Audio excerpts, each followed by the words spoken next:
কুষ্টিয়ার দৌলতপুরে আইন শৃঙ্খলা ও চোরাচালান নিরোধ কমিটির মাসিক সভা অনুষ্ঠিত হয়েছে।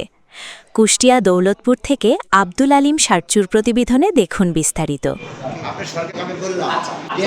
২৯ এপ্রিল বুধবার সকাল ১১টায় দৌলতপুর উপজেলা প্রশাসনের আয়োজনে পরিষদ কনফারেন্স রুমে এ সভা অনুষ্ঠিত হয়। দৌলতপুর উপজেলা নির্বাহী অফিসার ইউএনও অনিন্দ গুহর সভাপতিত্বে এ সময় অন্যান্যদের মধ্যে উপস্থিত ছিলেন সহকারী কমিশনার ভূমি প্রদীপ কুমার দাস, দৌলতপুর থানার ওসি তদন্ত আলী মর্তুজা, উপজেলা কৃষি অফিসার কৃষিবিদ রেহানা পারভিন সহ ইউনিয়ন পরিষদের চেয়ারম্যান, উপজেলার প্রশাসনের বিভিন্ন দাপ্তরিক কর্মকর্তা ও গণমাধ্যম কর্মীরা উপস্থিত ছিলেন।